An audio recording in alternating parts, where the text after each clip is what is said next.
지금 그 세계적으로 지금 그 전쟁이 일어나고 그 전쟁이 그 지역 전쟁이 아니잖아요. 지금은 세계화돼 가지고 예를 들어서 세상 끝의 전쟁이 오늘 우리들에게도 영향이 있는, 전 세계가 지금 그 위기를 맞고 있는 그런 것들을 볼 수가 있습니다. 여러분 이제 올 말에 미국 대선인데, 그 미국 대선에서 국민들이 원하는 대통령, 국민들이 보고 있는 대통령이 뭡니까? 경제입니다.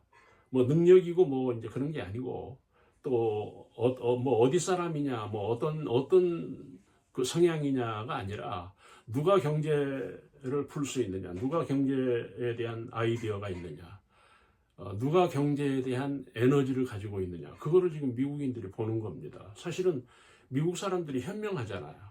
그 왜 그렇습니까? 지금은 옛날에는요, 뭐 세계 선교니, 뭐 구제니, 뭐 미국의 구제를 안 받은 나라가 없잖아요. 그렇죠. 미국의 도움이 없이 오늘 선진국이 된 나라가 없습니다. 그 정도로 미국은 파워가 있는 거예요. 세계의 어떤 그 리더인 거죠. 근데 앞으로는 달라진다는 겁니다. 다시 이제 그 미국이 그렇게 세계를 섬기고 베풀 수 있는 여력이 없는 거예요. 지금 경제적인 위기의식을 가지고 있는 겁니다. 국민들이, 미국 정치가. 그래서 대통령도 경제로 뽑는 거예요. 경제 능력을 가진 사람을 뽑는 거예요. 지금 우리나라도 경제적인 면에서 대통령이 위기를 맞는 겁니다. 경제가 좋다든지 경제가 여유로우면 대통령이 공격을 받지 않는 거죠.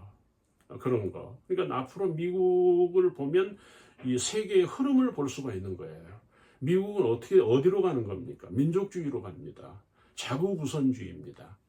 이제는 한국보다는 자기에게 이익이 돼야 돼요.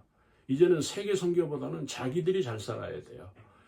그렇죠? 이제는 뭐 어떤 가난한 나라, 뭐 빈국을 구제한다, 그거 없습니다. 왜 그런가 하면 자기네 국민들을 살려야 돼요. 지금 그렇게 가고 있는 거예요. 이런 면에서 우리가 긴장해야 되고, 여러분 어떤 그 문제가 온다든지 병이 온다든지 우리에게 어떤 실패가 올 때 그냥 오지 않죠. 전조현상이 있잖아요. 그렇죠? 우리가 아프기 전에 어떤 현상이 있어요. 내가 병이 들기 전에 그 병으로 가는 어떤 현상을 우리가 알아야 돼요. 그러니까 경제 현상도 있다는 거예요. 여러분 대부분이 경제 현상이 어디에서 옵니까? 환경에서 옵니다. 어떤 자연에서 오는 거예요. 지금 이집트 바로 왕이 꿈을 2번 꾸었는데 이 꿈이 겹치는 거예요. 대환란인데 흉년입니다. 흉년. 경제 위기입니다. 경제 폭망입니다. 긴장하죠. 왕으로서 국가를 먹여 살려야 될 거 아닙니까? 국가를 유지해야 될 거 아닙니까? 국민들을 안정시켜야 될 거 아닙니까? 그런데 대흉년, 기근이 오는데 여러분 이거를 비서들이, 경호원들이, 어떤 보좌관들이, 그 국민의 그 지식인들이, 어떤 박사들이, 무당들이, 점쟁이들이, 신령한 사람들이 모릅니다. 알지 못하는 거예요. 여러분 누가 압니까? 요셉이 압니다. 요셉이 그 꿈을 해석합니다. 전조현상을 요셉이 감지합니다. 그래서 아이디어를 줍니다. 지혜를 줍니다. 어떤 방법을 줍니다. 형제자매 여러분, 지금 우리가 어떻게 살고 있느냐, 지금 우리가 누리고 있느냐, 잘 사느냐, 물론 중요하지만 사실은 인간이라면, 사람이라면, 이성적인 사람이라면 어떤 전조현상을 알아야 될 거 아니에요. 내일 어떤 일이 오는지, 역사가 미래에 어떤 일이 닥치는지 우리가 알아야죠. 지금 전쟁 말씀을 드렸는데 전쟁하기 전에 전조현상이 있잖아요. 예고가 있잖아요. 그렇죠? 하나님이 몇 절입니까? 25절에 보시면은 하나님이 그가 하실 일을 바로에게 보이심이라. 하나님이 보여주시는 거예요. 흉년이 올 것을 보여주는데 모르는 거예요, 이 사람들이. 그래서 감옥에 있는 요셉을 통해서 그 꿈을 해석을 합니다. 그리고 어떻게 관리해서 이 대흉년, 대기근을 통해서 먹고 살 수 있는 방법을 찾는 겁니다. 여러분, 경제 중요합니다. 앞으로 경제가 해결이 안 되면 여러분 지금 우리가 뭘로 사는 겁니까? 지금 밭에서 살죠. 자연을 살죠. 그러나 실질적으로 다 경제입니다. 경제 위기가 지금 세계적으로 닥치고 있다는 것입니다. 그래서 우리가 개인 경제도 마찬가지고 우리 가정 경제도 마찬가지인데 우리가 이 전조 현상을 알아야 돼요. 내가 앞으로 1년 뒤에, 5년 뒤에, 10년 뒤에 어떤 경제력이 우리에게 있는지 또는 어떤 경제적인 어려움이 올 것인지 이런 것들을 우리가 전조현상, 하나님이 보여주시는 어떤 지혜를 통해서 발견하고 대처하고 준비하고 이런 것들이 오늘 우리들에게 필요합니다. 여러분 지금 현재 이 본문을 보시면은요 방법이 있다는 거잖아요. 그러니까 우리가 어떤 그 위기가 온다는 거는 그 위기만 오는 게 아니고 어떤 방법이 있다는 거예요.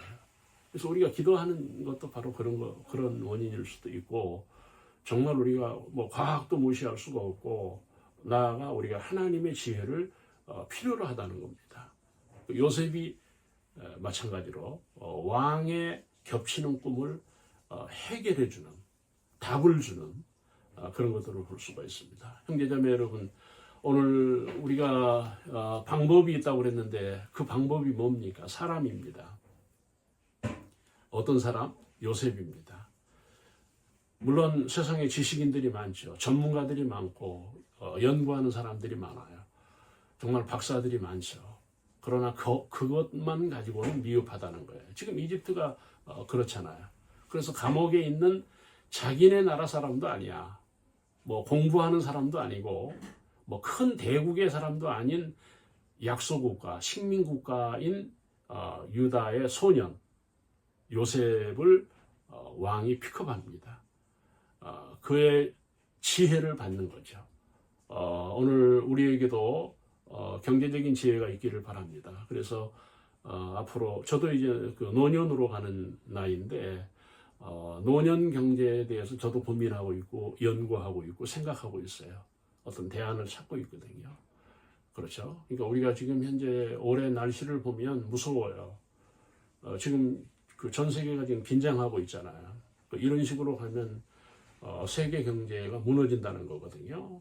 여러분 잘 아시겠지만 배추 한 포기가 2만 원이라는 거는 상상할 수가 없는 일이잖아요.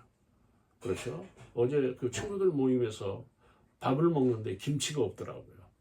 김치를 안 주는 거예요. 정말 어떤 그 전조 현상을 우리가 알아야 돼요. 이렇게 안일하게 살면 안 된다는 거예요. 누리기만 해서는 안 된다는 거예요. 볼 수가 있어. 그런 면을 볼 수가 있고. 마지막으로요.